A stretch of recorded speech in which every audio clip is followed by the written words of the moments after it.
This is to certify that Movie Chats has been classified for live streaming.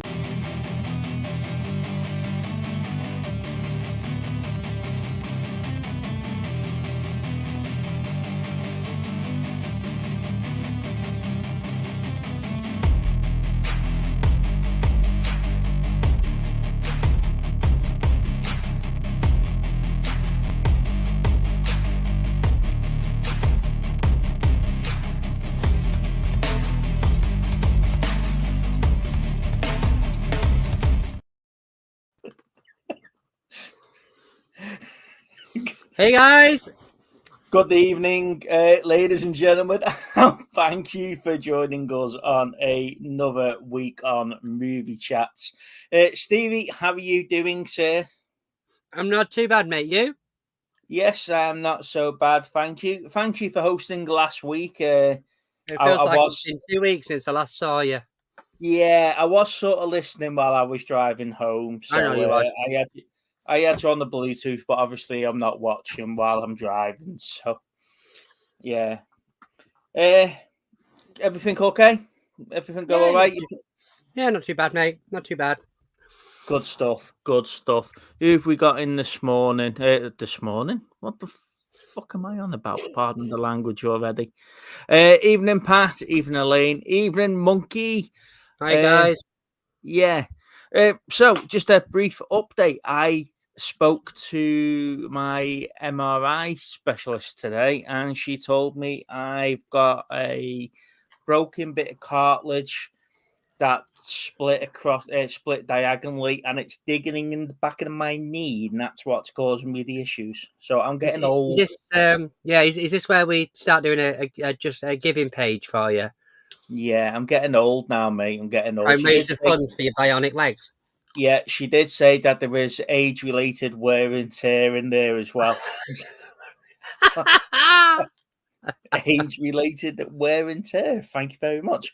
So, yeah, I've opted to go and see the specialist and get some keyhole surgery and have the cartilage all cut out. And so, yeah, we'll see. We'll see what happens with that stuff.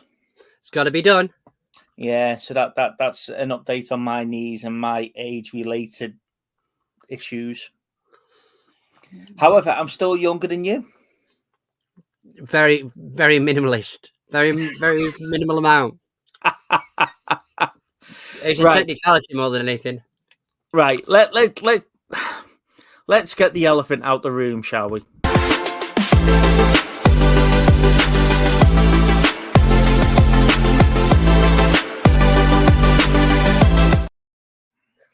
We suffer so you don't have to. Come on, then. This week's homework was Scarface. Now, you know, I've had several copies of this movie, right? Because I keep buying it, I keep selling it, I keep buying it. You keep giving me in it, and I keep selling it. So I finally get round to watching it today. And you know what? I'm really struggling with these so-called classic films. Why? I just could not get into it. I couldn't get into it at all.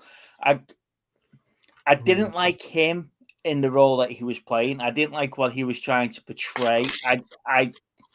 Let's put it this way: the scene where they're cutting him up in the bath, right? Yeah. Why didn't you show us that? Probably because it would have been banned. You know that. I don't know. I just really struggle with these modern day classics, and they're not even modern day classics. They're supposed to be the watch before you die movies. And to be honest, I think I probably could have got away with not watching that film. Okay, so did you actually go through the whole thing? I got about an hour and 20 minutes into it before I went, you know what, I've got to turn this off because it just wasn't getting any better. No, you got to watch it all the way through. Why? But for 5 minutes at the end where we see him pull the Tommy gun out and get shot, we've seen that scene. The build up to that doesn't justify the time watching it. So, the only thing on that movie that took me a while to get used to was his his accent. Mm. It was just a bit strong. Well, he's meant to be Cuban, isn't he? Yeah. I love the film. I think it's brilliant. No, I just don't enjoy it. I just didn't enjoy it at all. And I'm sat here and I'm like, when something's good gonna happen? Because there is just lots of him building his future. I know what he's trying to do. Yeah. I can get where he's going with that. Like the other one that the other two that we've had problems with is Taxi Driver and Get Carter, right? Yeah. And these are supposed to be three of the top 50 films to watch. I've had the same problem with them all the time, and I don't know if the hype of the film over well Get Carter is 60s, wasn't it? So Yeah. over the 60 years or 50 years of that film, the hype of the original Get Carter just didn't live up to me actually watching it. Same with Taxi Driver. I never saw Taxi Driver until we did the homework for Taxi Driver last year. Yeah. And I think this has fallen into that category for me where everyone says, Scarface, you've not watched it. Now I've watched it, and I'm like, but the bits that I haven't seen on clips are bits that are not worth seeing. Yeah, that's true, Monkey.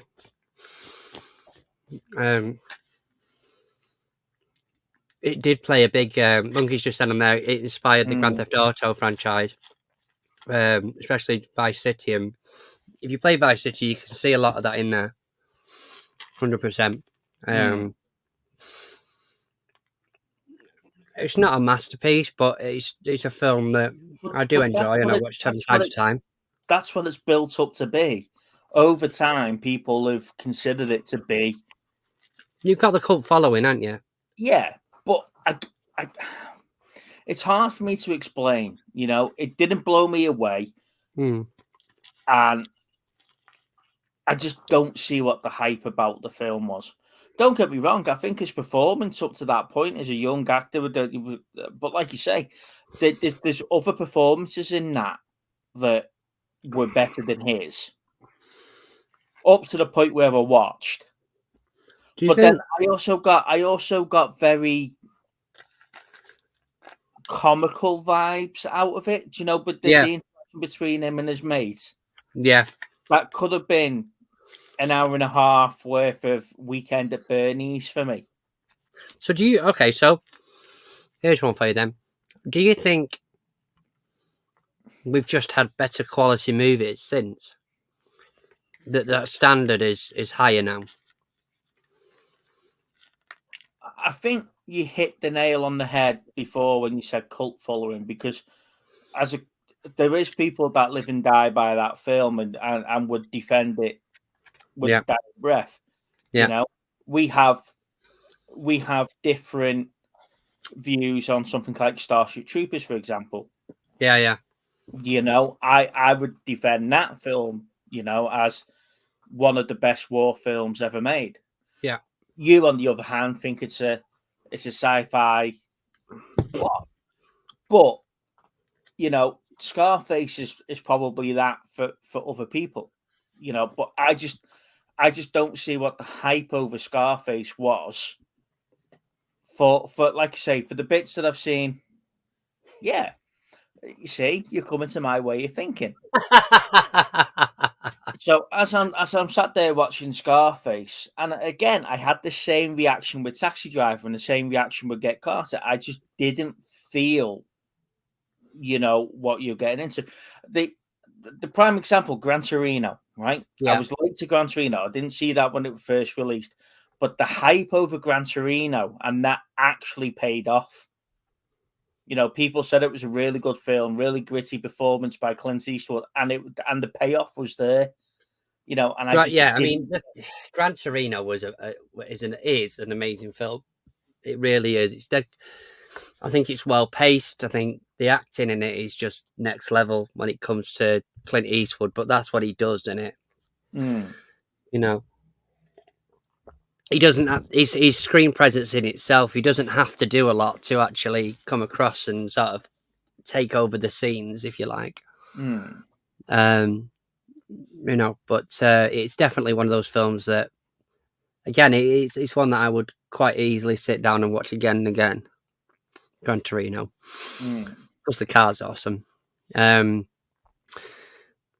yeah, but like I say, for me, it is a movie that I have in the collection. It's a movie that I would quite easily watch. It is it's not something that Lou would sit down and watch, so I'd have to sort of sit and watch it again on my own. But Mm. I don't mind watching that as a film. But I think for me, it's like there's a few of them. Like it's Goodfellas is another one. You know, I like Goodfellas, but it's not the be all and end all for me. I could take it or leave it. I much prefer something like Casino. Yeah, I like me gangster films. I like me Goodfellas. I like me Casino. I like Heat. I like The Godfather. 1 and 2. 3 doesn't exist, but Yeah. I love those type of films. And for people to put that in the same category as Scarface, and I just don't. I don't know how you can make the comparison between Scarface and Heat, for example. Very two different films, but very, very similar type, and I just don't get the hype around Scarface. No. If we were watching something like Heat or The Untouchables or something like that, then I'd probably be having a lot of a different of opinion, than the one I've got now. But I just didn't enjoy it, and I think those so-called classics and so-called watch before you die movies are really letting me down at the moment. And if I had 2 hours of my life left and I put on a film and I put on Scarface before I took my last dying breath, I'd be pissed off. Yeah. That's just my take on it. And I like to say, you don't like to like it. You don't, everyone's got their own opinions. They may be wrong. People out there like The Greatest Showman, for example. And that's I knew that was coming. That's another 3 hours of my life you'll never get back. Fair enough. Monkey prefers Casino over Heat. I don't know. Like I say, I'm a big fan of Heat, of Casino. Mm. I enjoyed it ever since when I first watched it. I was like, this is amazing. But then I've just made sure that I've got it on 4K now as well. It's such a great movie. It's just very cinematic as well for me. Yeah. So let's do movie news. Something in a different way. All right.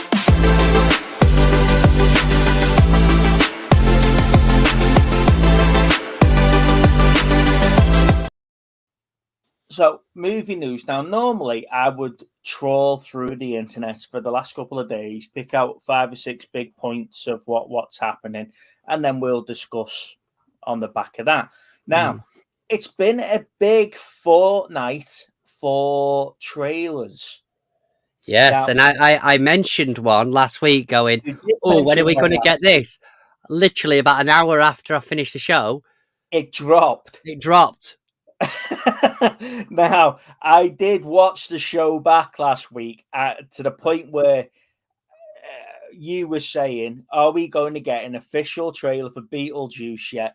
Because all I've seen is the trailers of where they've mashed different films together. And off it went. And then about when I got home and then my phone went, ping, there's the trailer for Beetlejuice. And I'm like, an hour late, but we've got it. So when are we going to get a trailer for Stranger Things Series 5? It reminded me of the scene from Dogma where he sat there going about where she's going on about I couldn't believe it. I need a black man or I need something, and then he drops from the ceiling. And then Jay goes, I need a big titty woman. And he's like that, waiting for it to drop, and it doesn't happen. But your trailer did. So what did you think, Steve? I'm looking for... I mean, it's a big kid in me that wants this to be awesome. Like, because I love Beetlejuice. I think growing up, it was just a great movie to watch. And, I think once you put the makeup on him, he's the same Beetlejuice as he was before, and having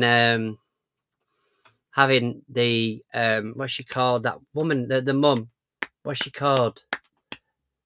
I'm guessing grandmother in this. Oh no, not grandmother. Yeah, she's the grandmother, isn't she? Yeah, the redhead one. I know who you mean. Yes, out of one of my favourite TV shows, Schitt's Creek. What is she called? Anyway, having her back in it, I was like, that's amazing. I'm so chuffed she's back. Yeah. There's a funeral bit as well, isn't there? I just loved all the little nods. I don't know what you're going to say, but Big Steve, you don't like all the nostalgia stuff. I liked all the Big little Steve, nods. You don't like all the nostalgia stuff. I liked all the little nods where she's riding a bike past the hardware store. She's riding a bike over the red bridge. Then she's riding past the house. And then you see, obviously, the funeral. So, something's going to go on, etc., etc. And then, obviously, Ryder's character goes up to the loft. And there's the model of the town. Now, I liked all of that. Then it clipped away to another couple of bits. And then right at the end, you see the model open up. And then you hear him, don't you? The juice is loose, baby. It's just like, yes, here we go. This is what we're wanting. This is what we've been wanting since. And that was the last clip of the end of the film. That can you imagine? That was it. Yeah, setting up for Beetlejuice 3. Yeah, the third movie in the trilogy we didn't know we wanted. So obviously, I am looking forward to that. They've sort of kept that one quite low key, though, haven't they? There's not been many spoilers, many leaks, many teasers for that, and they just kept it really low key. And then do we ever though, when it comes to a Tim Burton movie, do we ever have sort of major spoilers? I don't think we do. I don't think he tends to give a lot away with his movies, to be honest. No. One that we were, or that you said that we've already discussed, and I don't think he did because I can't remember discussing it, was Alien Romulus. Yes. Now, no, we didn't discuss it because I think it dropped the week before, and then you were, and I was off. Yeah. So obviously, this is sort of in between Alien and Aliens. Yeah. From what I gather by the stuff I've read. The space station's in two parts, isn't it? There's Romulus and Remus, which is obviously a myth tale. So if you know your mythology, you know what's sort of going to go happen, what's going on there. They're all younger sort of terraformers, so they're all siblings in a sense. They're either brothers or sisters or grown up with each other. Hence the Romulus and Remus tie-in. Yeah. I did quite like the sort of teaser to the trailer that we got the day before. It was just a black screen that said tomorrow, and then if you were clever enough and I sort of did, you change the brightness on the black square behind on the tomorrow, and there's a xenomorph there. So really? It come out of the black. So if you go back and see the tomorrow bit and you drop you brighten up it, it comes up and there's the Xeno at the back over the word tomorrow, and that was quite good. I'm also liking the fact I think they're gonna dismiss the whole David created the xenomorph stuff. Yeah, I'm glad they're gonna get rid of that. Hopefully. But like I say, looking at the trailer, I think that's what's going to happen. And so, what's your thoughts after seeing the trailer then? Oh, I can't wait! I can't wait. It looks a lot darker than previous movies. Yeah, well, it's done by the same bloke that did Evil Dead, isn't it? And he's quite dark and gritty anyway. But it's that bit where they go across the cryo tubes. And one of them's opening, it's all nice and clean and all bright like the Alien film. Yeah. And then the next one to it's just all blood splatter everywhere. And then you get that you get that like tone from the Alien film, and then you hear it go run, and you're like, yes, this is going to be dark, gritty, bloody. It's going to be guts everywhere. And then that scene where they're running through the corridor and the face huggers are breaking through the glass window. You know, that it's just, I'm hoping they haven't just give us all the good bit in a trailer. In the trailer, and then we have to wait until the end of the film to see a Xeno. I hope that's not what happens here. Can you imagine? You would lose your shit. But I was watching Alien Theory on YouTube, and the bit that I didn't clock onto is the bit where they've got the big chap from Alien 1. Yeah. So the big Xeno, they've gone back and found the big Xeno, and they're doing the DNA testing on the big Xeno. So I don't know if they've already got samples of eggs and stuff like that. But don't forget, this is in between Alien and Aliens. So, yeah, I don't know if something else has been to LV-426 and brought something back to the space station, or if they've managed to get Big Chap and then knock back all his DNA, and that's where they've got the eggs from. I don't know. But I am looking forward to finding out. You've seen about a 2.5 minute trailer so far. Yeah, and I'm made up with what I've seen. But from what I sort of see in the trailer and what I know from my sort of geekiness, it's going to be amazing. It's going to be amazing. I'm hoping so. Anyway, what other trailers you've seen? I've seen another trailer for Furiosa. Yeah. I've not seen Mad Max Fury Road, so I don't know. But are you getting Mad Max 2 vibes from the trailer for the new trailer for Furiosa? Yes and no. I mean, the thing is that it's in the same vein as the last one, the one before Furiosa. It just feels to me like at the minute it's just basically a female version of that.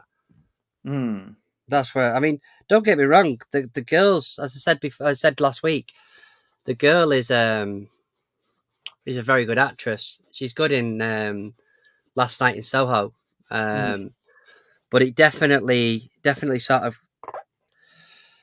I'm not going to say it because but it seems to me like more of the same of the last one, which to be fair I enjoyed, but like Shabba said there, it seems like a lot of CGI in this one. And the thing is that with the last one before that, it wasn't. There was a lot of proper stunts done.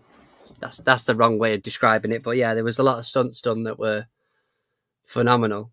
See, there's a conversation in there now regarding Alien and Alien 3 and whatever else. Sean, thanks for watching, Sean. Thanks for joining us, mate. Says Alien 3 is probably the favourite film from the saga. Now, Alien 3 for me was probably the letdown of the saga, but as I've got older, I enjoy it more. It's like watching Star Trek 3, Search for Spock. You know, that was a big letdown when I first watched that. But again, I've sort of got an appreciation for that film now. Yeah. But my favourite one out of them all, and again, I think this is more to do with what type of sci-fi I enjoy, is Aliens. You know, the dark sort of horror Jaws feel that I get from Alien, because you don't get to see the monster until the end. That payoff is really, really good. But because of seeing the film so much now, I just can't wait for the payoff now. You know, it's just like, there he is, he's hiding. With Aliens, you know what you're sort of getting. You know, the Marines going in, getting their asses kicked, but you don't realise how many Xenos are knocking around. And Alien 3 was just, I thought it was a big letdown. But then when you sit back and you enjoy the story and you watch it, Yeah. you I actually enjoy the film. You know, I enjoy the suspense. Are they going to escape from this one xenomorph? The whole speech about if someone gets killed, and then there's the whole speech about new life coming from death, and then you see in the birth of the new xeno and stuff like Yeah. that, and it's just great the way that they've done it.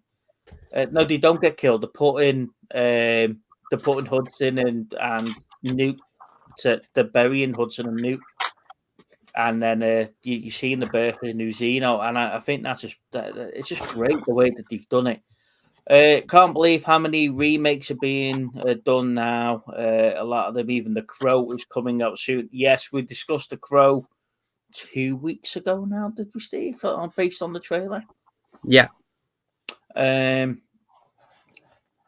I think with that one, if you want my opinion on that one, Sean, if you didn't hear it 2 weeks ago, that could be any other supernatural type movie. It doesn't have to have The Crow to it. It didn't have The Crow feel. It wasn't. Yeah. It wasn't dark. It wasn't gritty. It wasn't, gothic enough for me. But yes, I'll give it a watch. But I'm gonna have to still call it The Pigeon. So because The Crow's got that such a great place in my heart as a The movie. Pigeon. The Pigeon, yeah. That's what we dubbed it 2 weeks ago, wasn't it, Steve? The Pigeon. Yeah. Yeah, I can't believe I Time forgot Cop's you'd mention that. Yeah, sure. I can't believe Time Cop's getting a remake. Yeah, well, I think Time Cop came out in the way Jean-Claude Van Damme was just knocking movies out for fun, wasn't he? Every other week there seemed to have been a new Jean-Claude Van Damme title. Yeah, but Time Cop was awesome. Yeah. Yeah. Yeah, Alien versus Predator Requiem was shite. I agree. They need to remake a Crow standalone. But the standalone movie, We've had different Crow sequels in the past, so haven't we? we've had City of Angels, and we've had what was the third film called? Was it Redemption? Was it Stairway to Heaven? Stairway to Heaven, that was it. And then we had a mini series as well, didn't we? Yeah. So yeah. Big Steve, you wasn't on the stream last night, but we had the troll get timed out because he was being really nasty. Well, apologise for anyone that was offended by anything last week while I wasn't here, and I did watch little Steve get the big ban hammer out as well. Yeah, I weren't having it. There was no need for it. So yeah, there you go. Monkey was saying, yeah, there was a Crow TV series. Shabba said there was so many he didn't know there was one there. Based on the trailer of The Crow, let's just say it needs to be in Master and Bit. Yeah. I don't know. Like I say, if you called it something else other than The Crow, and because like you say, from the trailer, the way that they've explained how he's come back and stuff like that, it's slightly different to The Crow.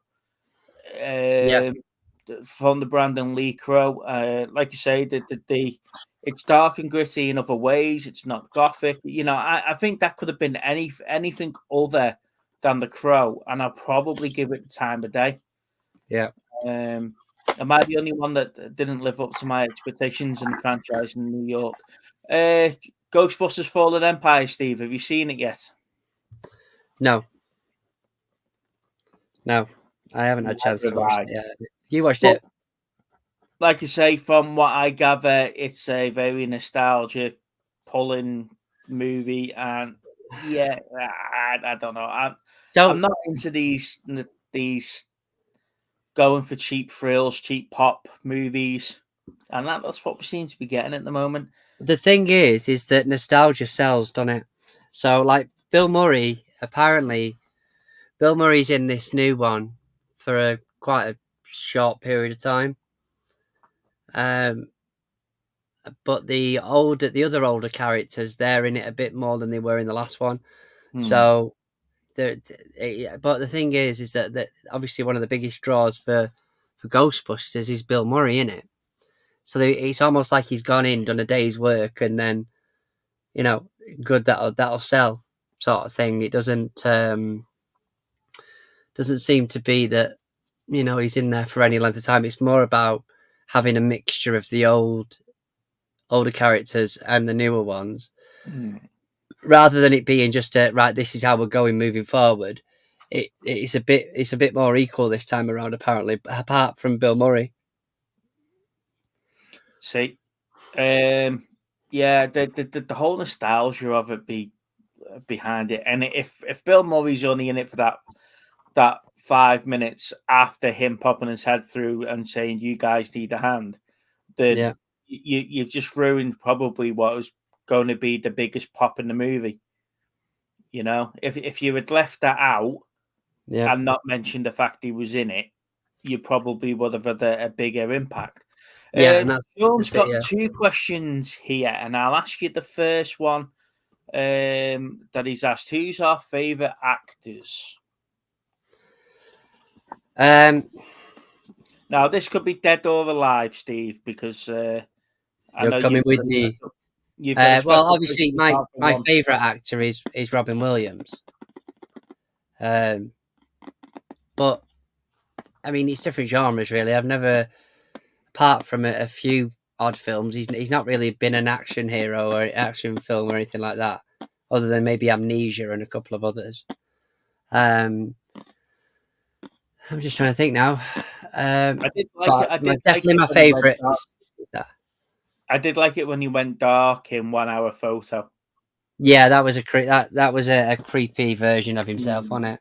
But it's one of those where we hadn't seen that sort of level of acting from him before, you know. And there's a few that do that nowadays, where it's like you get uproar that people, especially if it's like a big movie, you know, and like, oh, he can't, there's no way he can play that, and then they do. And they knock it out the park.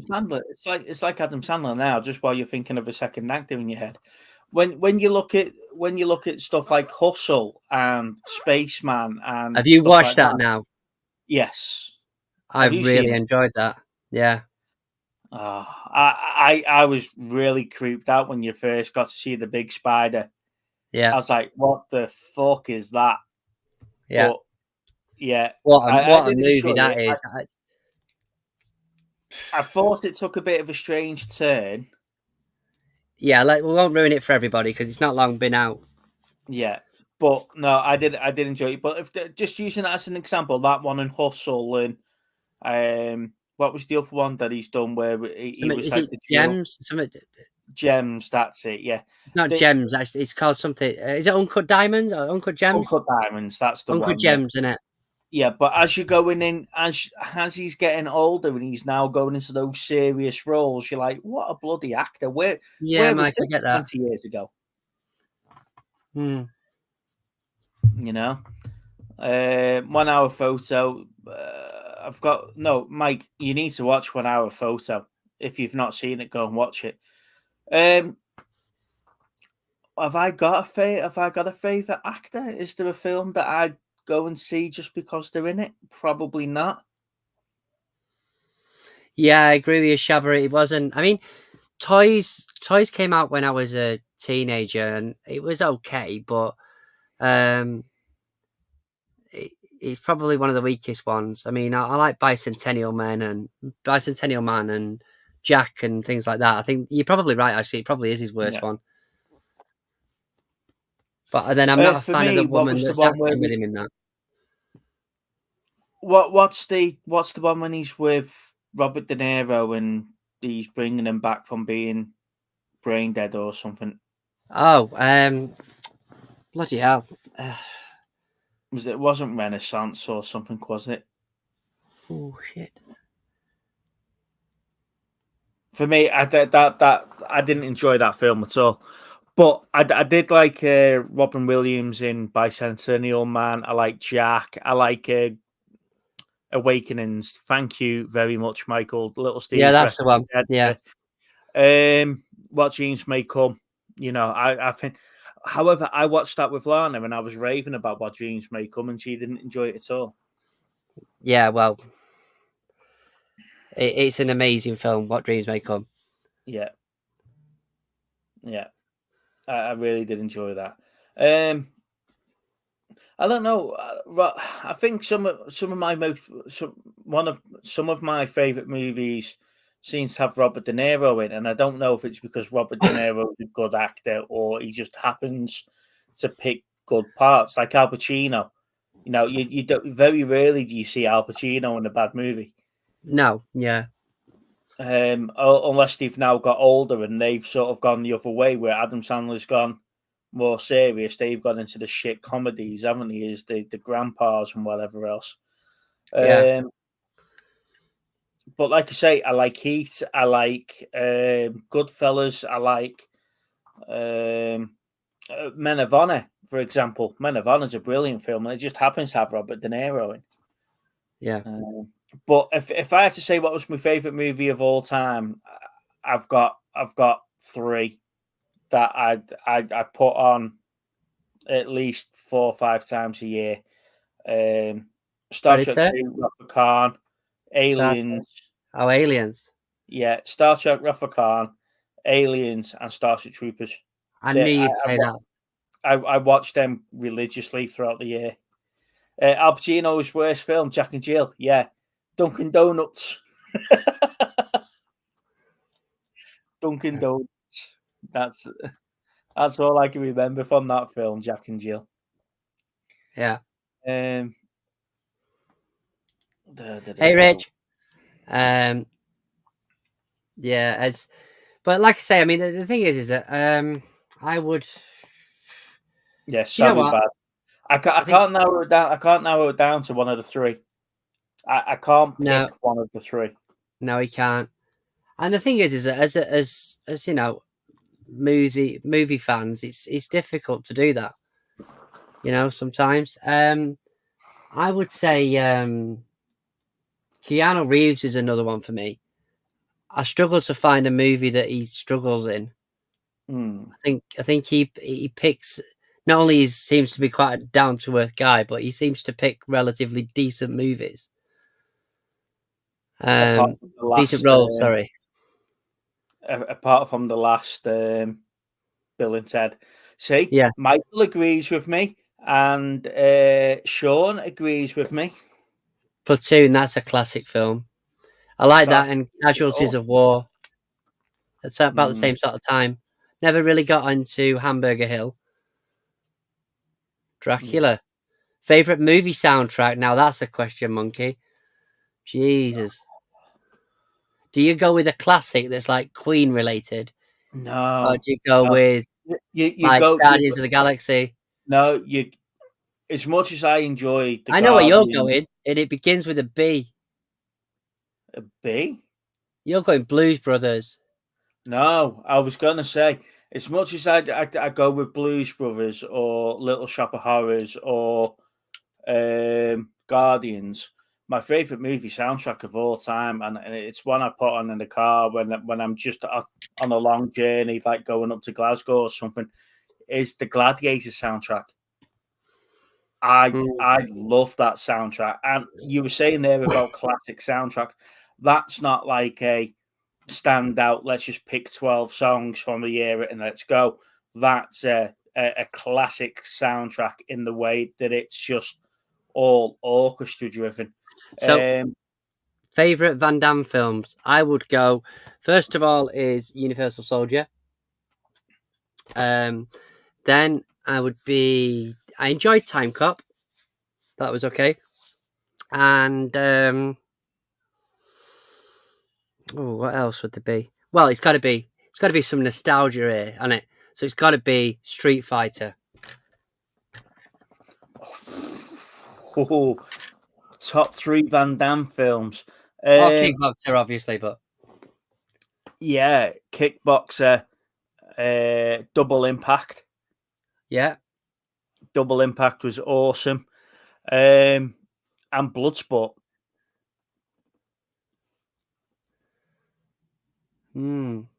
But he has done some good ones like Sudden Death, Legion. He's done Time Cop. He's done Double Team with that guy, totally Dennis Rodman.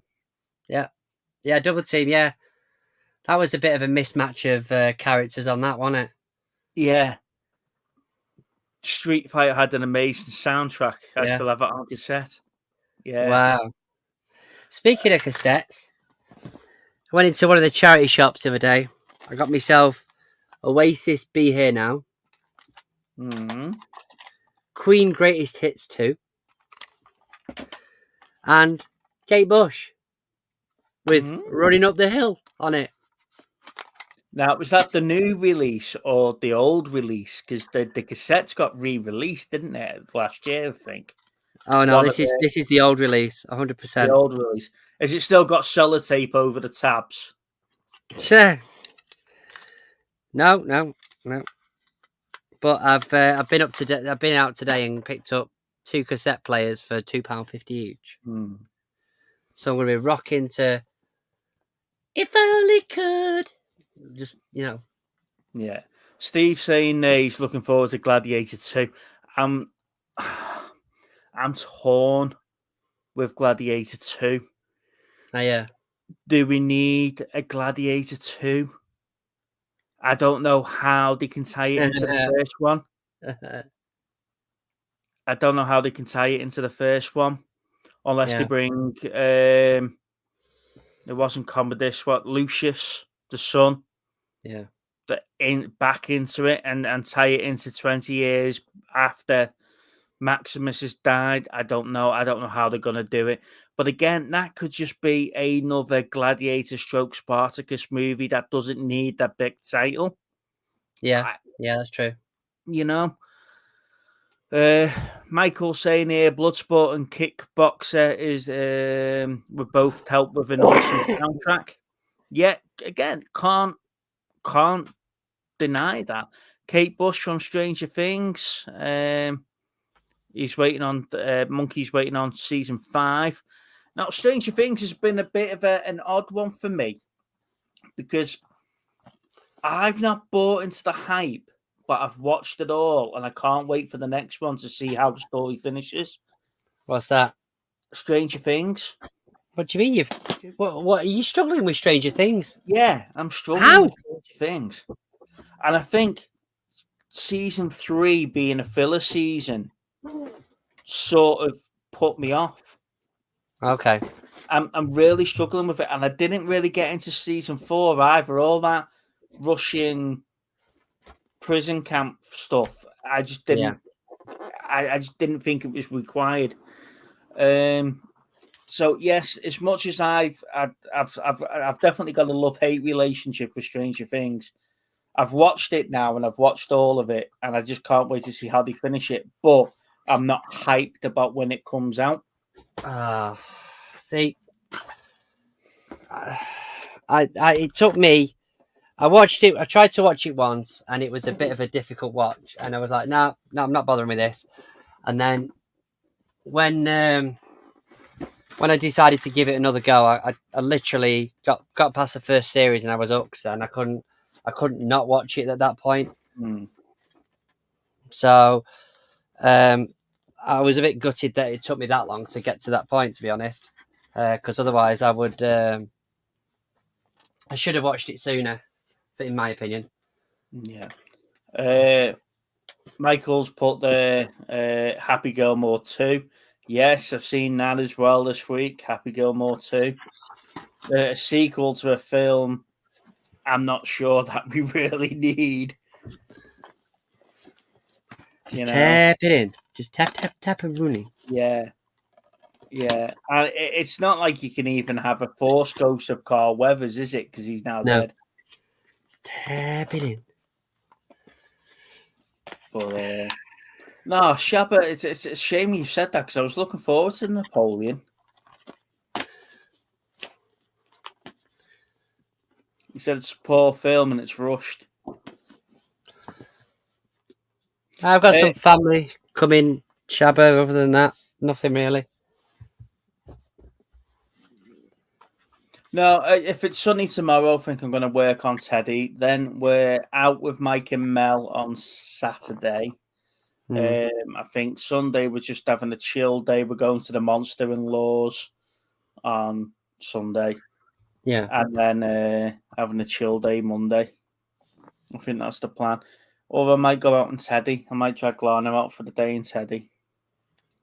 Give him a bit of a run. Really mixed up, very different story. 2010 Clash of the Titans. Now, I enjoyed Clash of the Titans, but I didn't enjoy Wrath of the Titans. I know that doesn't make sense, but I think, was it Sam Worthington, was it, that was in them? Yeah, I think that's right. Yeah. I think he got a big push, didn't he? And then finally pushed him over the edge, and people realised he was a shit actor. So the next not superhero, but like action It's like, guy. let's ram him into everything, and then there you go. Yeah, it didn't work. Could, like I say, sort of fallen into something like Avatar and Titan and things like that, and then he was in everything, wasn't it? Yeah. Charles Bronson movies. Yeah, again, it's not an actor I was really into. No, same. I think Charles Bronson. The only thing that I've really remember him, or I've seen him in, is he's The Great Escape, in it. He's in that. But yeah, I've never really been, but wrong era for me. That. Yeah, he was in. Sam Worthington was in Terminator Salvation. Yeah. He was the Terminator that didn't know he was a Terminator. Yeah. How you'd not know you were a Terminator, I have no idea. I mean, I don't know. Could be. Well, do you know what clip that brings to mind, Steve? If you don't know if you were Terminator or not. Go up. I knew it. I'm surrounded by assholes. There you go. Brilliant. That's my clip for anyone that comes on to say that they love The Greatest Showman. Right, okay. Is that what that's there for, is it? That's what that's there for. Yeah. If you say you like The Greatest Showman, that's the clip you get played. All right, okay. Spaceballs, yeah. Love a bit of Spaceballs. Yeah. Steve just loves a bit of balls. Fuck, sod off you. Comb in the desert and stuff. When did it happen? Just then. When? Oh, fucking brilliant, that. Oh, do you know what? I was laughing before. You joined what? No. And that Am I a Man or Am I a Muppet starts playing. And I was just like, that's definitely your song, isn't it? Am I a man or am I a Muppet? Oh, I'm a Muppet of a man. Just getting bullied here, left, right, and centre. It's shocking. Definitely you. I got a free spinner today, Quidditch one. Ooh. I know, it's pretty flashy. Look what we found. Well, the charity shops was like, yeah, I'm going to check it out if you want it. I was like, yeah, I'll have that. Yeah, cool. Well, I forgot we had this, actually. We've got a new friend for Sharky. Oh, God, here we go. So, here's Sharky. We all know Sharky. Yeah, we've met him. We want to kill him. We've met Sharky. And then, there's baby Steve. Oh, yeah. Yeah. Yeah, that's true. Well, Brooks must be like 100 now. Lana's been doing a bit of spring cleaning, and we found baby Steve. Shabba says, wife's just corrected me, going to Flint Saturday, not Selby. Flint? Yeah. R.I.P. Steve James, remember him from American Ninja 1, 2, 3, Avenging Force, and Street Hunter. Okay, fair enough. So you're Sean. So what's your favourite movie then?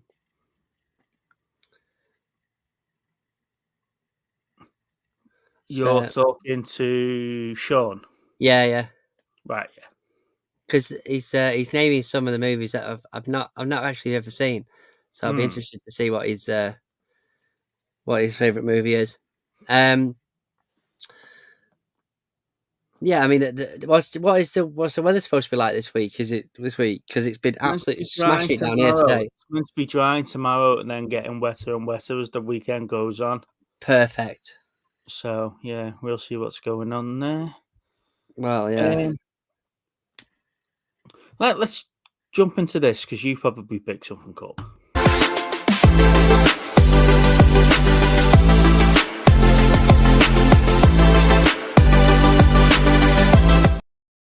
Now, the reason why I do this is because little Steve doesn't pick up videos to put out on the channel anymore. So he keeps a pile next to him so we can just randomly pick I'll stuff up. keep a pile next to me because I have no sodding room.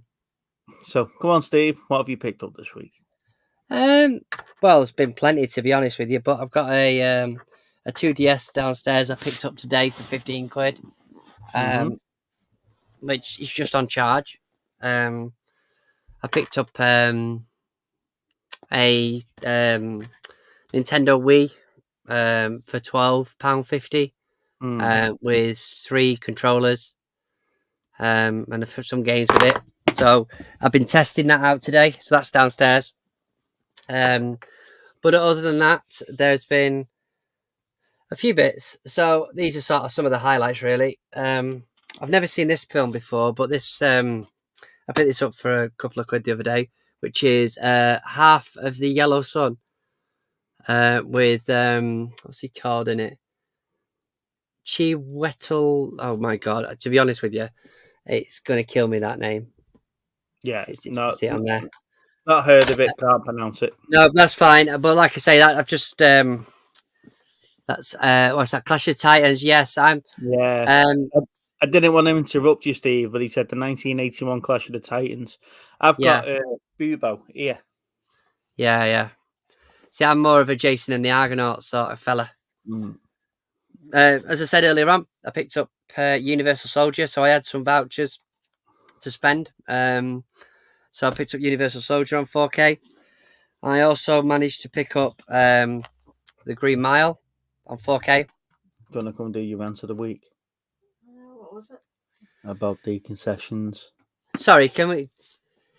When you're ready. Oh no, my rant of the week was about brands renaming themselves. Oh, that was right, yeah. Well, I'll pick that up in a minute, yeah. Yeah, you can tell the I can do that. Sorry, Steve, go on. Sorry, Steve. It's all right, mate. It's Steve, I blame. She's just bringing me brew, like the loving wife that she is. For some reason, I didn't own this movie, so I saw this in a charity shop. I enjoyed that when we did that for homework. I was really surprised by that. Well, I had it on DVD, but I never picked it up on Blu-ray, so I picked that up. I finally got round to picking up RoboCop on 4K, so that will go with the RoboCop stuff, the series I picked up last week. Sort of semi-double dip with this. I couldn't turn this down. It looks gorgeous, but the Second Sight Paranormal Activity. Just the first one, so it comes with like a little book and postcards and stuff. Business cards. Yeah, not business cards. This is one that I picked up today with some vouchers actually, but it's the Titans of Cult Matrix. So it's really nice. It's got the complete series. What's that? Is that the complete series? No, it's just the first film. In Titans of Cult, but it's a steelbook inside. But it comes with like a pin badge, a couple of pin badges, I think, and a magnet or something. But it just looks really smart. So that's going to go in the collection. And then these two, I couldn't turn these down, which are Ghostbusters, the steelbook of Ghostbusters. Yeah. Which is really cool, and the steelbook of Ghostbusters 2. Oh! So again, it's let's see if I can just turn this brightness up. Did someone say pin badges? No, I did get a really cool pin badge. Myself, Did you get a really cool pin badge? The the Predator. Oh. Uh, I got this for about 50p as well, but it's purely because of the box. It looks cool, but it's the Jerry Bruckheimer Action Collection on DVD, which is Gone in 60 Seconds, Pearl Harbor, The Rock, Armageddon, Enemy of the State, Con Air, and Crimson Tide. oh, it was all right. So you said Connor. Well, yeah, it's all of his best, you see. Mm-hmm. But yeah, that it's not worth anything really. It's just I was quite impressed that the box looks so cool.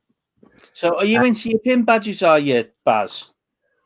I don't know if you've seen Car Boot Chris on Whatnot. He's got a lot of badges on his store for Whatnot, and they are good badges and good key rings and Yeah, I thought like that that, all movie related stuff. So give us a message on YouTube, and I'll give you the Whatnot code if you're not already Nice on it. You can get some free credit, and I'll get a small kit back as well. But pin badges. Michael. Pin badges. There we go. Michael's not a fan of Con Air. Michael, is it Face Off or Connor? Which one's the better one? Well, the fact that he's just said he's not a fan of Con Air, Yeah, but that narrows it down for you. You might actually have a friend here. He might not actually be a fan of Face Off either. You can't presume these things, Steve. You know, he might be a Greatest Showman lover. Oh well, that's true. But who isn't? Me. Lana. Did you hear me shout me in the background? Yeah. So, pin badges, right. I swore I would not jump into the Funko pin badges, right? However, I did buy these two from Car Boot Chris. So, the Destro G.I. Joe yeah, pin badge and Cobra Commander pin badge. are they the only two that you are having? Well, we met up with Car Boot Chris on the Saturday after he did his Wednesday show. So Yeah. he didn't show on the Wednesday. We picked it up on the Dave. Saturday and we went out. And Chris said he couldn't do it to me. And he did have a third one. So he didn't put it on because he knew that I bought the other two, not realizing I'd be interested in them. So when I saw him on the Saturday, he gave me Storm Shadow. Oh, okay. So Storm Shadow glows in the dark as well. So yeah, that's quite cool. So I know I said I wasn't going to dive into these pin badges, and to be honest with you, though, I said I wasn't going to dive into Funko, and I've just got loads everywhere now. But they were quite cool. So I'm now on the lookout for G.I. Joe pin badges. There can't be that many of them, surely. No, well, looking at the back, it says there's the 4. There's Storm Shadow, Cobra Commander, Destro, and Snake Eyes. So I've not got Snake Eyes, but it's number 24 on Storm Shadow. So I don't know if there is only 4 G.I. Joes or 20, because Destro's number 26. So I don't know. I don't know how the numbering system. I've never got my head around the numbering system on Funkos because they're all over the shop, aren't they? Yeah, I agree on that. They definitely are. Have I got any new Funko Pops? I've got a Lord of the Rings Frodo number 444. I got that this week. That arrived this week. But I'm on the buying ban. I'm not buying anything now. Yeah, you've said that. You've said that every week so far. I am on the buying ban. On a buying ban. Christmas, I think you've said that. Baz, please don't. I'm not trying to get any more. No, hey, I know your pain. I know your pain, sir. The fact that Mike was clearing out all his Mike next door, he's got a huge collection of like Star Wars and stuff like that, and he was cleaning his out, and he's got one of these Wolverine statues that I'm talking to him about. He's got the one where he's in his jeans and in his coat, but it's young Wolverine. Where I've got old man Logan. It's the other one. And I was like, if you're getting rid of that, don't charity shop it. I'll give you the money for it. Like, Yeah. What, the and same amount that a charity shop would? Hey, What? Kerry, the same amount a charity shop would, yeah? for free. Free. But he did give me Sarah Palmer from Halo, the figure. Okay. Yeah. So Cool. that's cool, and she's posable as well. So you can pose and stuff. So that was quite cool. And there was a few other little bits and bobs that I've picked up, but they've not came yet. Did I show you the Hulk Magneto? I think you have shown me. I don't think I have. I think I sent you a picture, but I don't think I've shown you them properly, have I? Okay. So up here on the shelf, No, you we're see late. where We're going up. Yeah. Yeah. So they look quite cool up there. There you go. So there's Magneto Yeah, that looks cool, doesn't it? with the Sentinel head, Yeah, I like and that. his helmet does come off as well. Yeah. Let's put that down here so I don't break him. Shit. There you go. That's him off the stand now. Thanks. And then there's this one. Because I was saying to you the other week, wasn't I? I was looking for something to go up there next to Thor. Yeah. And I got these on whatnot. How cool is he? He's awesome. But yeah, I got them, and they go quite well up on that shelf. But I said, I'm guessing it's do you guys buy posters? I don't particularly have the room for them at the minute. I've got a few that I've got ready to go up at some point, but I don't have the room for them at the minute, mate. Posters. I've got a picture wall up there. Now they're not posters for say the comics that I've put in frames. Yeah. And then I've got a couple of posters there. Yeah. And there's me other Punisher. Punisher. That's cool. But yeah, there's some other figures there. But like I say, that Judge Dredd's a charcoal picture, and I got that about 8-9 years ago when Warrington did its first Comic Con, and when I turned up, the bloke was just finishing it, and I asked him how much he wanted for it, and we got I bought it there and then. So that was quite cool. But like I say, I haven't really got posters in the way of posters. They're all like comics and stuff. Yeah. So let me just pull all this back now. You've got a few posters though knocking around, Steve, haven't you? Yeah, like I said, I've got a few of them. They're all in tubes at the minute, though. Other than my canvas of Stranger Things, Star Wars picture from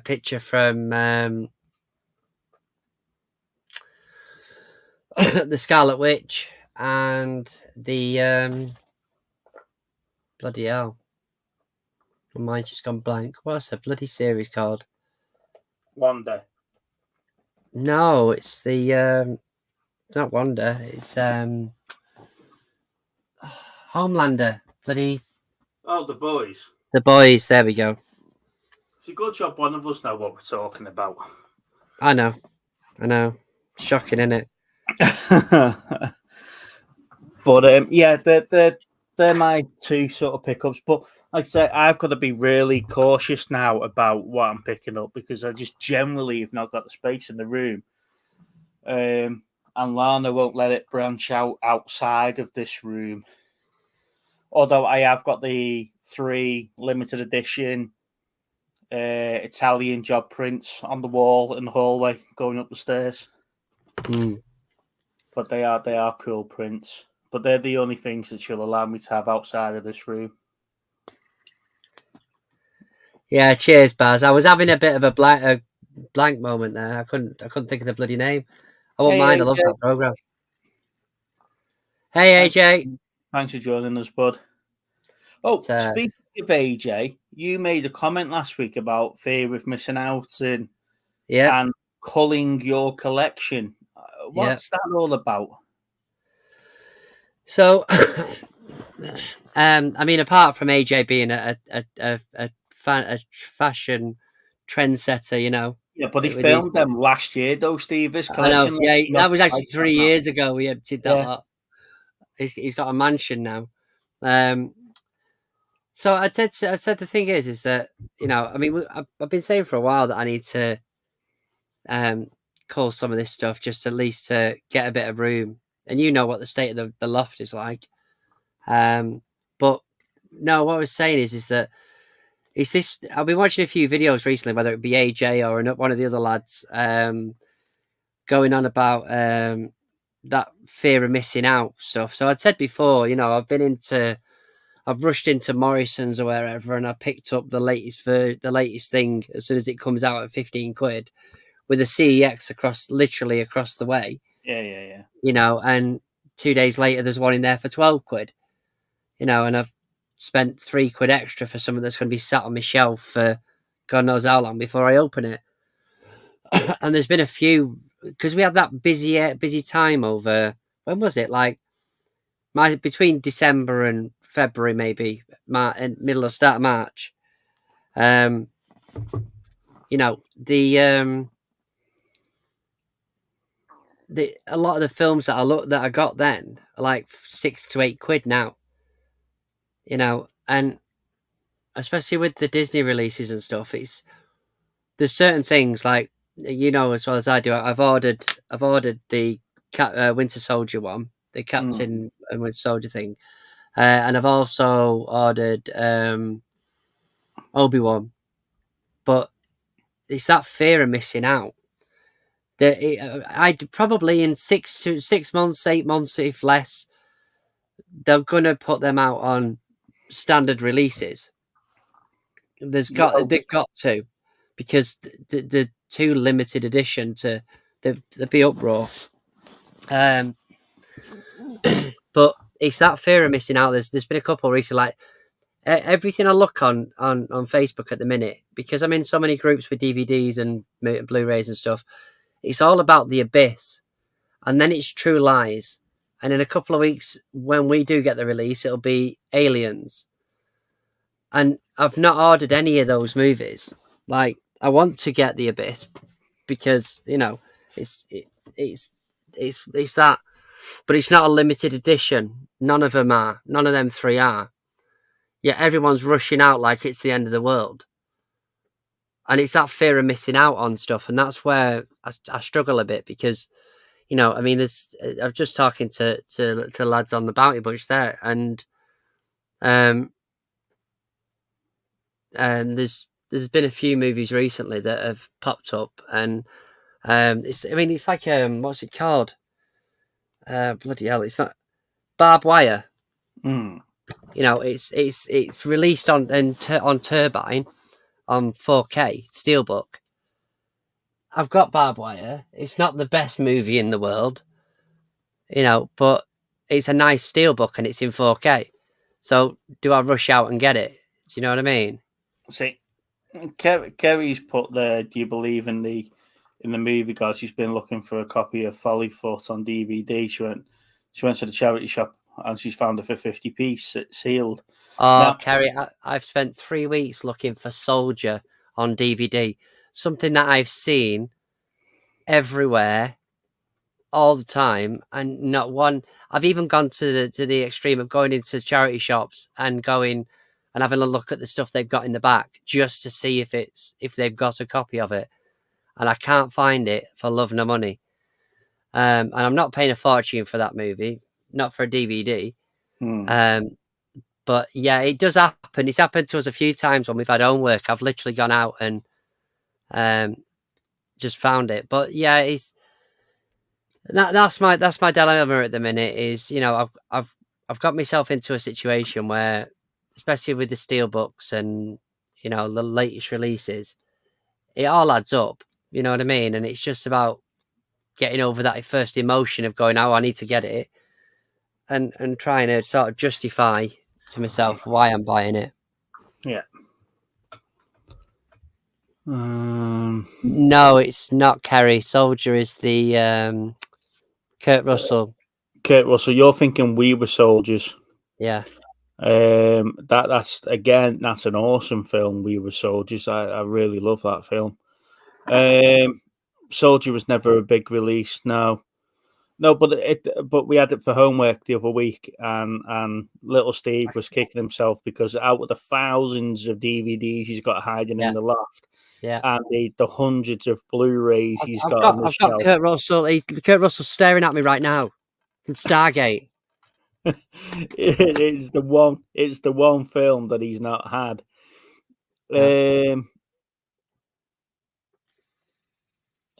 $4.99 or Sky on 50 or 50p on DVD.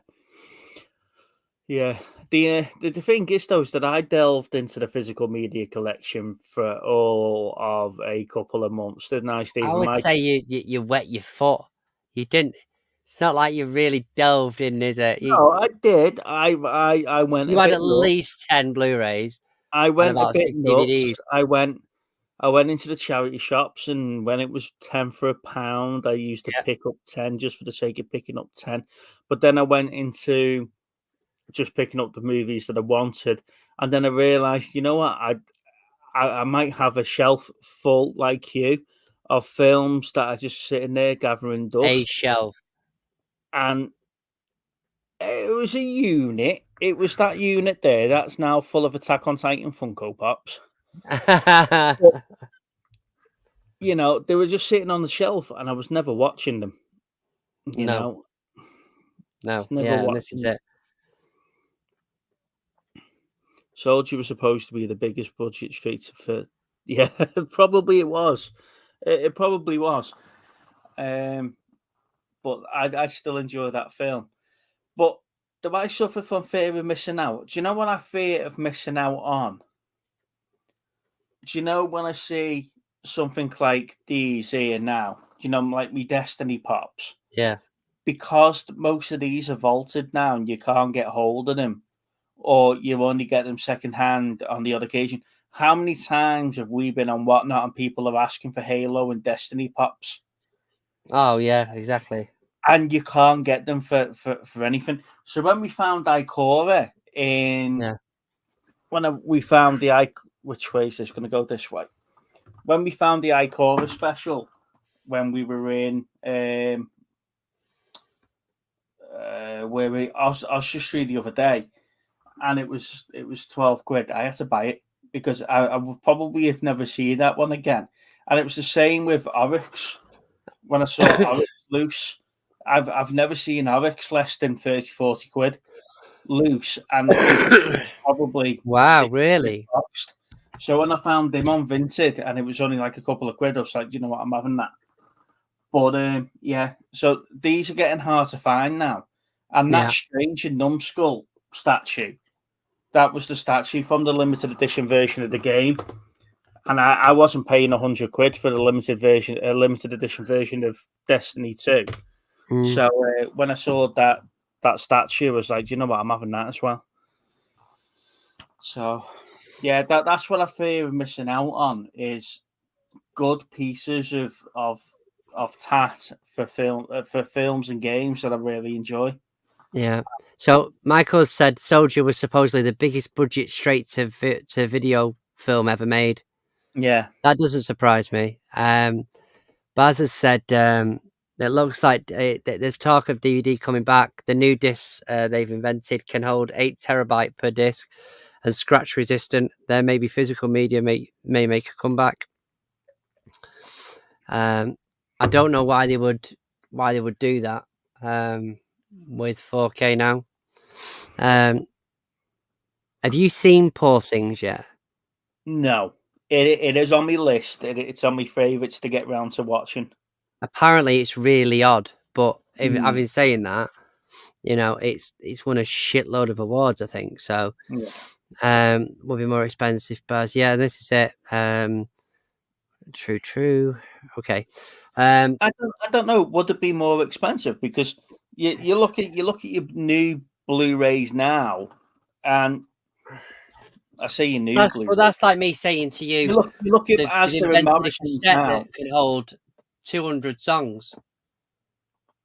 Yeah, but if you have a look at as they're Morrisons now and Sainsbury's, very rarely are they stocking the new Blu-rays, but they're stocking the new DVDs. What's in the cinema now? Christ, I don't even know what's out in the pictures. What type of movie show is this that we can't even- Ghostbusters. Ghostbusters. You look at Ghostbusters Fallen Frozen Empire. Give that 3 weeks of being in the pictures, and then it'll be on DVD. You'll see it more on DVD in the supermarkets than you'll see it on Blu-ray. Yeah. Oh, I know that. Yeah, I know that. And very rarely do you see a supermarket selling 4K nowadays. Mm. Yeah, that's true.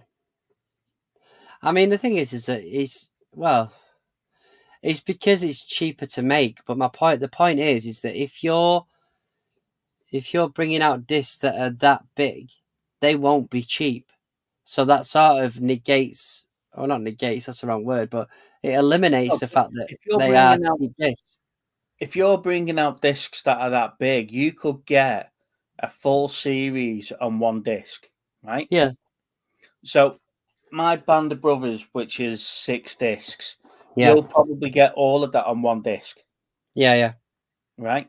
And then you'll re-release all those series that are like 36 discs long, and you'll probably get them on 6 discs. So for people that are saving space, and I know I'm just going to pick this series, mate, because I know it's behind you. Look how big one of those box sets are for Star Trek Voyager. Yeah. Right. So that one series of Voyager is quite a big box, isn't it? Yeah. But if you can get all 7 series of Voyager on 7 discs, Yeah. you're going to do it, aren't you? You're going to trade in Yeah, all I your know what you old mean. ones and get that, especially for a room your size. Yeah, I know what you mean. Yeah. Oh gosh, bloody hell.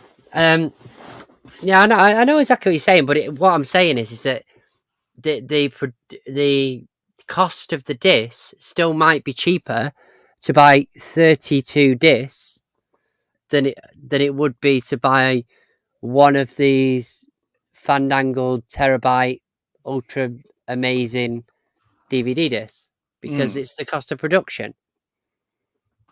That's my point. Is that yes, you'll save space, but you're not necessarily going to be paying less because it's the latest disc, but it's also the cost of them. It'd have to be cost effective, really. One Blu-ray 4K is 20 to 25 gig. You can fit 20 4K movies on one disc. Yeah, but that's my point. It's like having a standard hard drive for a computer that's, I don't know, 4 terabyte, and it costs 100 quid, maybe. No, let's say 50 quid. Or you can have an SSD that's got 120 gig on it, and that might be twice the price of the normal hard drive, something like that. Or or having the old hard drive, but it's like it is. It's I don't know. I know exactly what I'm trying to explain, but do you understand what I mean? I know what you're trying to explain, and because SSD is a newer technology, you're paying for it. Yeah, Baz. I want to sort of tackle Baz and Michael's comments together here because Baz has put cost versus space. Which one? I take it that's value more. And Michael's put, I wish physical media will find its way back because streaming's shite. I don't think For me, it's more space than Yeah, cost. 100%. Yeah. You know, um, I traded in my big box of Band of Brothers to get the little thin case Band of Yeah. Brothers. I did that. I've done that with a Ronnie Barker set, actually. I Yeah, had a box set about this big of Ronnie Barker, and they brought out a smaller one, and I actually ended up paying. I traded it in and paid a couple of quid more to have like the smaller. the smaller one, just because, Yeah, like I say, exactly the same stuff in it. I yeah, generally replace the same thing. yeah. I'm definitely one for the space, as you know. As I said Yeah. before, I've got to be careful what I'm buying, so I've got to be, you know, Yeah. mindful of my space. Cost, not so much. Is physical media dead? Now No. we went through a phase of being on different shows and different people coming on, and we were having this conversation.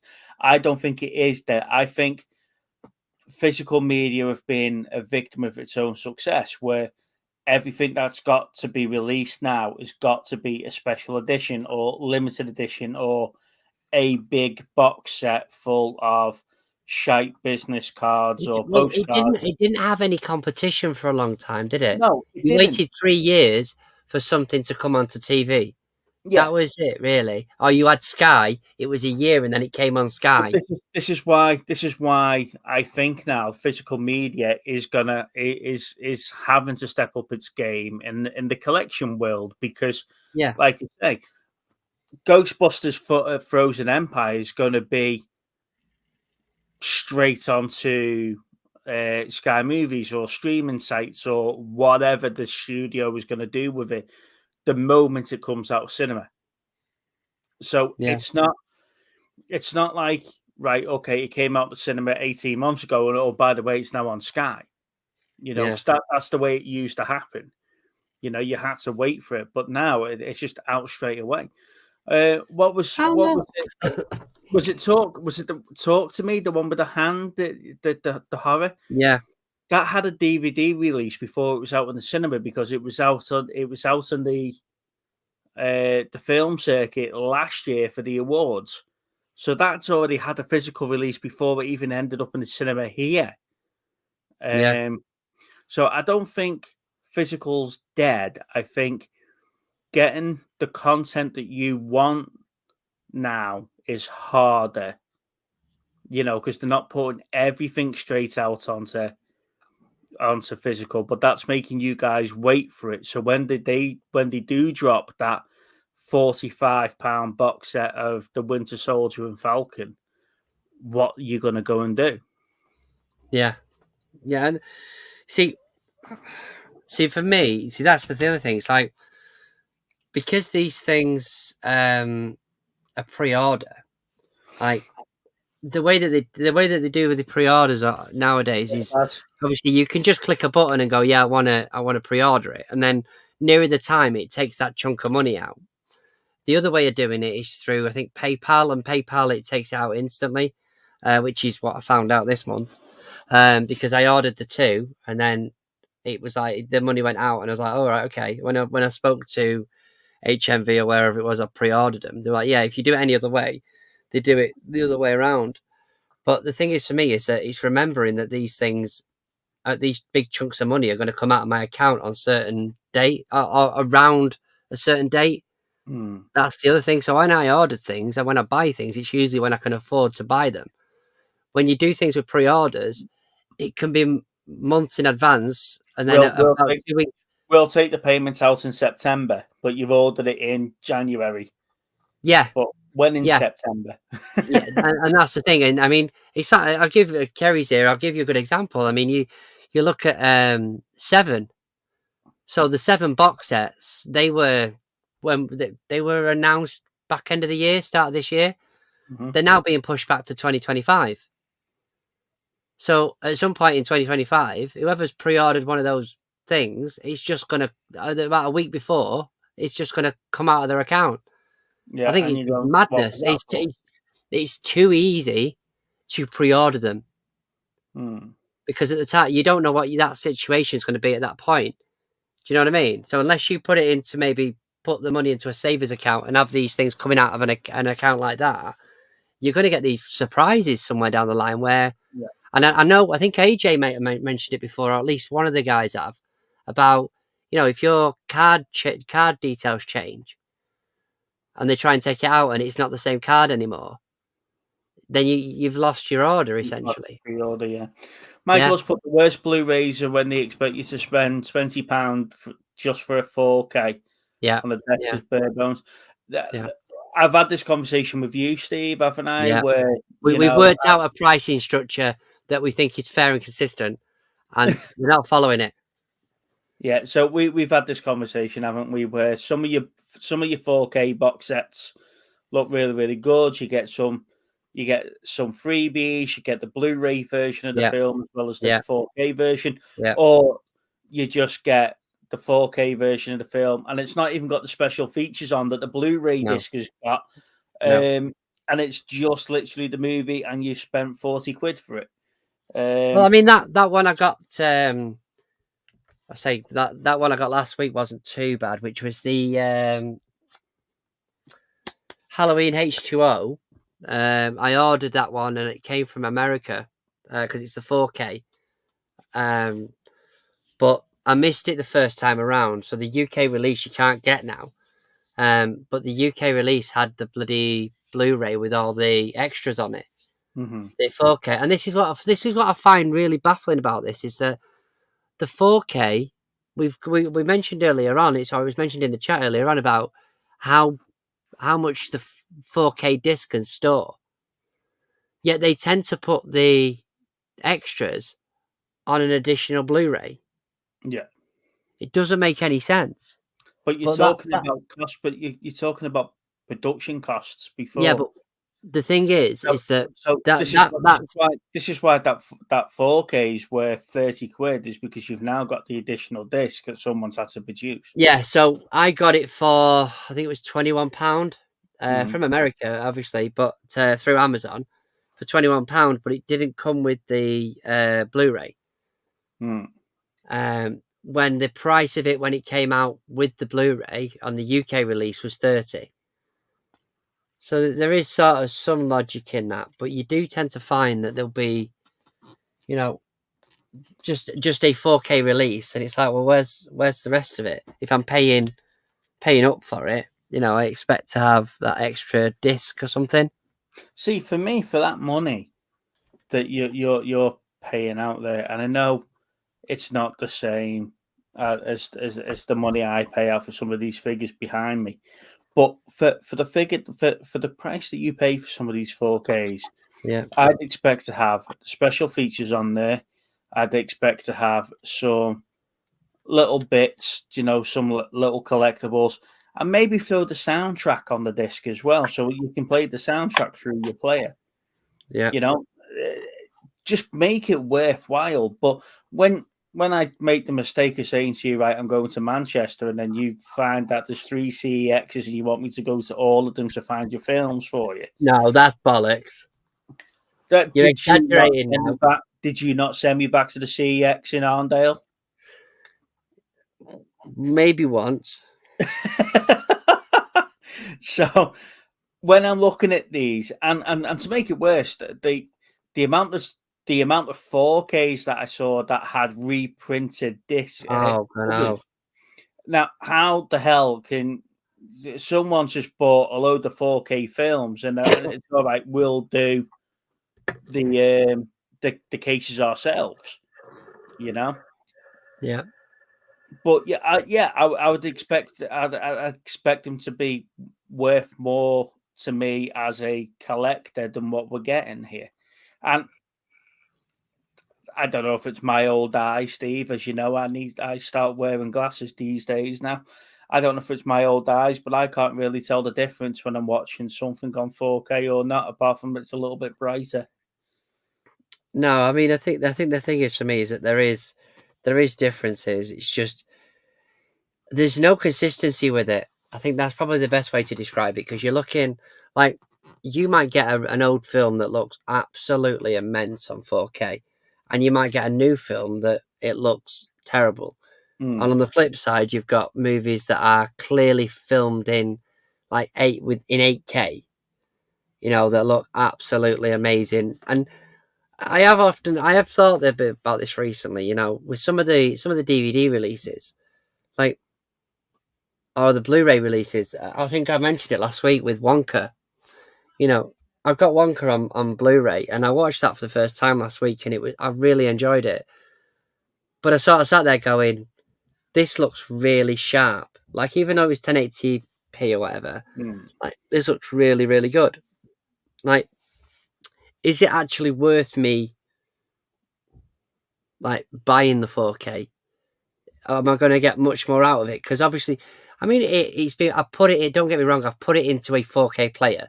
So if by the same logic that we had with Blu-ray players with DVDs, it upscales it. So there is a certain element to that. But then there is movies that especially older movies, where they've tried to make them, put them in 4K, and they look so grainy. They look so bad. You know, because it was never filmed in that sort of quality. It's like Star Trek Next Generation, when he put Star Trek The Next Generation onto Blu-ray. Yeah. You know, and you saw all the little production tricks, like putting the black pieces of card on the screens to stop the reflections coming back on the camera and stuff like that, because when they filmed it 30 years earlier, the camera was never picking that stuff up. Yeah. You know, and putting old films onto 4K just shows you how dodgy some of the filming was back then. And, you know, the way that they've got to sort of brighten everything up and stuff like that, they just don't look the same. It's just not motivated to pay. So this sort of brings me to this one,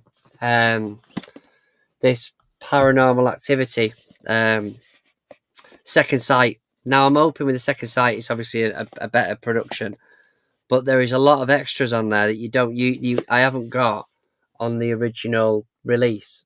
So that was one of the main reasons why I bought this, is because with it being Second Sight, I'm going to get a lot more for me experience of this. But I'm still going to go out and get that Paranormal chilled box set. You know, the one with them all in. With the last one in as well, because I want the last one really, but that's come down relatively cheap now, really, for what it was.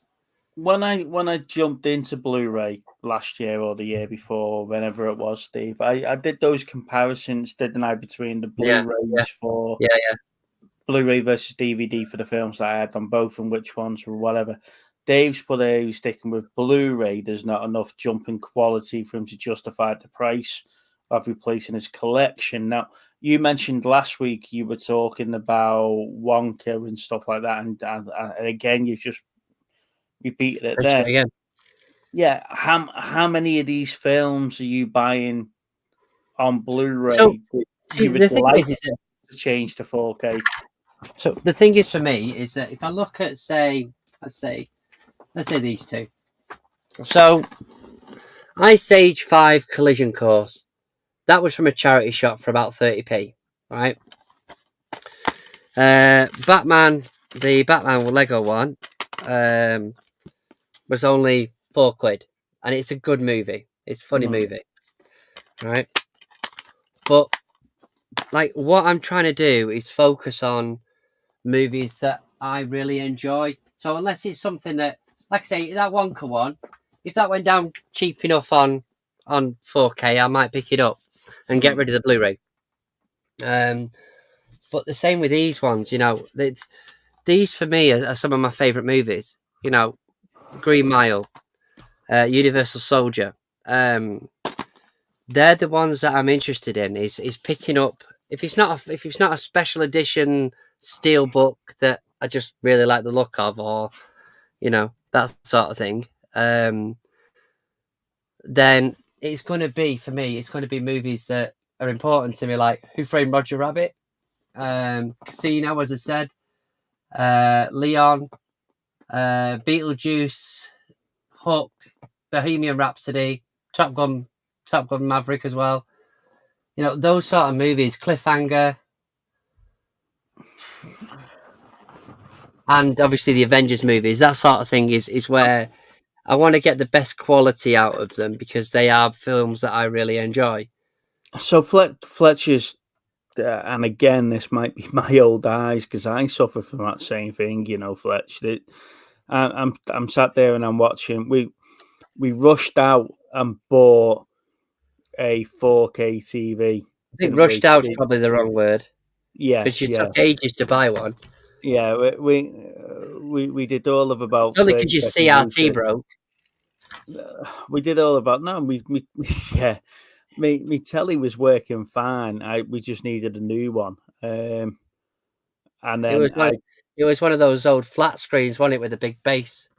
yeah, I had Rear it in my projection. head that my telly was a 55-inch and it wasn't. So when we bought the new 55-inch 4K TV, we brought it home and put it next to the 50-inch HD 3D TV. I was like, shit, babe, the new one's bigger. Sorry about that. Sorry about that. Yeah, and I did have it in my head that it was a 50-inch TV, 55-inch TV that we had. Of course you did. And yeah, when we first put it on, everything looked better. Everything looked better.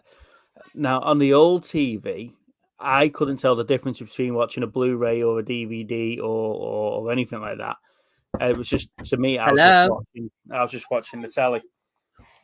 So the 4K's a little bit wasted on me at the moment. Because, like I say, I don't see any difference in quality of what I'm watching. Now, little Steve works for an IT provider, don't you, Steve? You work for Currys. Yeah. You'll probably break everything down into frames per second and all that crap for anyone that's watching it.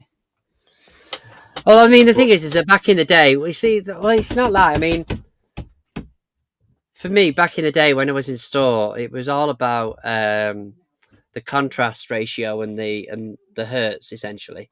The hertz, and you know, the better the contrast ratio. But the thing is that nowadays, even the sort of cheapest TVs have decent panels in.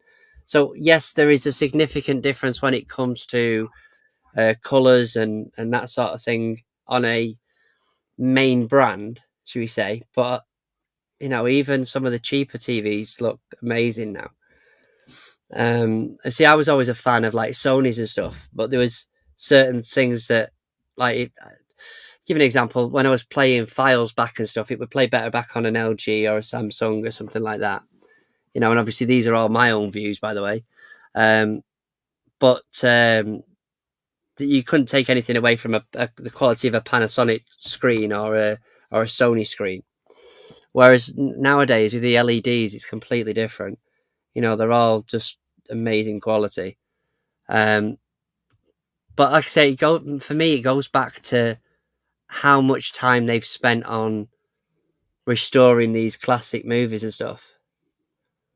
Boring me now, you cheeky kid. I've just seen that. You know, I want to get some of these movies that we watched as a kid, you know, watched when growing up, and I want to have them on the best quality. So I'm going to put the money in for them. You know, but I would love to see something like Flight of the Navigator in 4K. Yeah, you know, I think that would look really cool. All the silver shiny bits when they're flying around, and But like I say, sometimes I struggle to see 3D. You know, do you know when like Nintendo 3DS and all that lot first came out, and going to see 3D films in the cinema, I don't think my eyes can sort of adjust to register that it's in 3D or you know something like that. And I don't know. That's not being an old age thing. I think that's just me in general. No, I get that. But I don't see the difference in it either, Fletch. So yeah, you're probably thinking that how amazing it is that you just spent 1,500 quid on a TV and 40 quid on a 4K, and your missus just like, I could have got that TV for 400 quid and the DVD for 4 quid. So I had the same experience. Yeah, I'm on holiday with the other 600 quid you just saved. I don't know. Got to replace the wooden CRT eventually. That's what I said, Mike. That's what basically where he was up to with his. I'm going to get a HD TV, Steve. It's going to be amazing. It's going to be 1080i. Hey, if it's not broke, why fix it? If it's still Yeah, but playing, the thing is that your TV was broke. my TV wasn't broke. What did it have issues turning it on? No, Are you sure? I thought you had an Yeah. issue with it. no, Oh, fair enough. I thought yours had an issue. no. I had a feeling that your TV started playing up. No, TV was fine. I said to Lawrence, come on. I got that TV when we split up with the ex and I moved into the pub. That was the first thing I bought. I never had. Are you never had sure a there bed. weren't an issue with your telly? No, I'm sure. The Could have swore there was. the speakers might have been a bit crackly, but we had it running through the soundbar for ages, didn't we? But Yeah.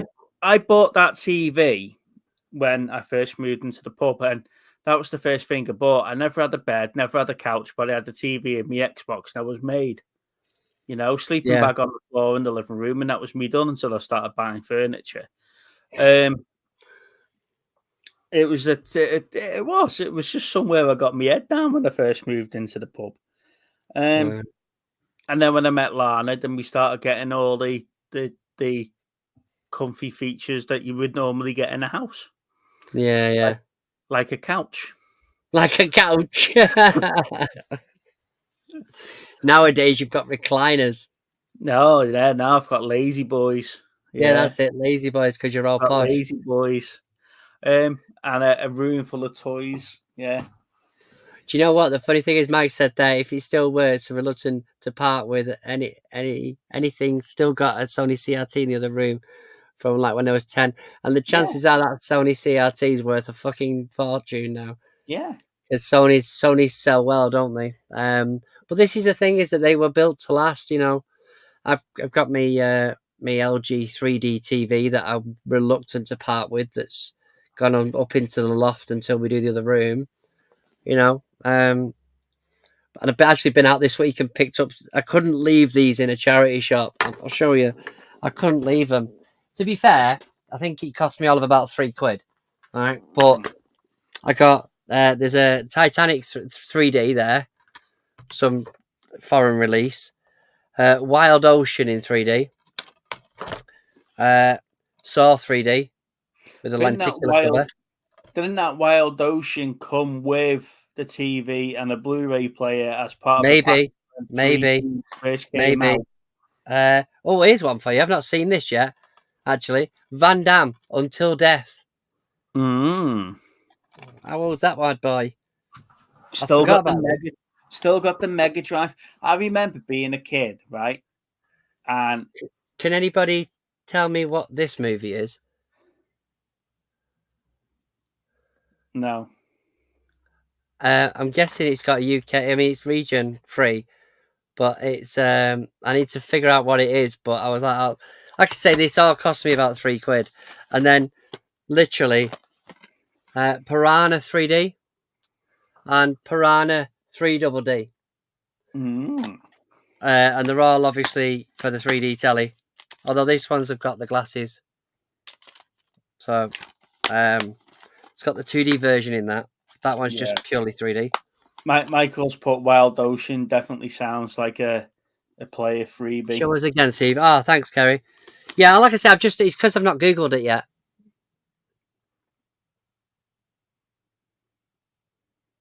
But it's got some big actors in there, as you can see.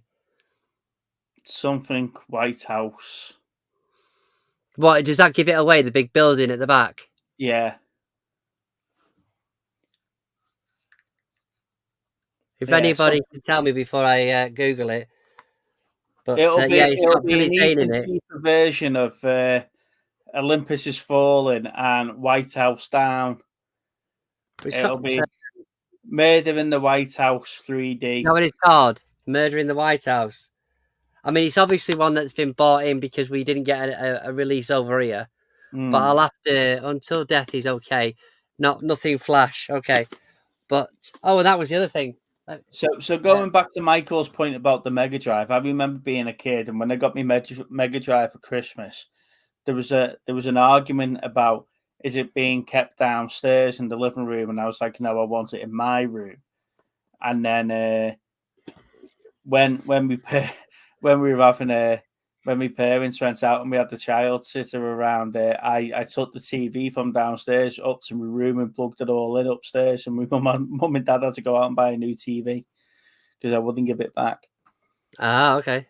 Yeah, I was thinking White House Down may be a cheap rip-off. Well, White House Down was the cheaper rip-off of Olympus Has Fallen, so it's probably an even cheaper rip-off than White House Down. Yeah. But like I say, I just did. Somebody had obviously dropped off their 3D collection, so I was like, I'll have that. But yeah, they're just gonna be put to. I did get Lego Ninjago as well. I've never seen that one, but apparently that's pretty good. The Lego Ninjago movie. We got a couple of copies of that for free in the charity shop once. Yeah. They were just all on the side in the charity shop. Yeah. So we pinched a couple of copies. They were free. They were taken when you bought something. Yeah. Right. Ladies and gentlemen, it is that time of the night where we'll be looking at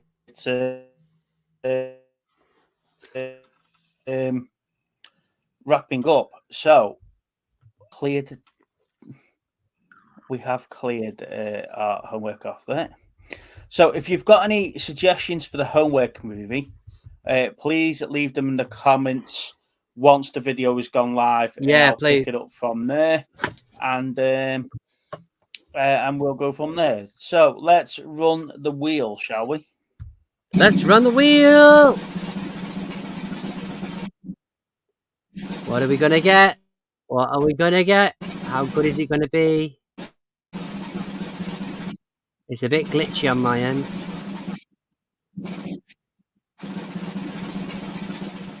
Ah, brilliant!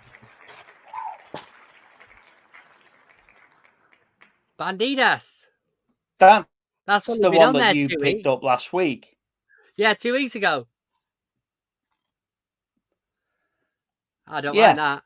You picked that up a couple of weeks ago. Yeah. Oh, thanks, guys. How the hell is that just come out the wheel? That's just it's. Well, hey. How the hell? I get to watch Salma Hayek and you picked that up Penelope about Cruz 3 weeks ago.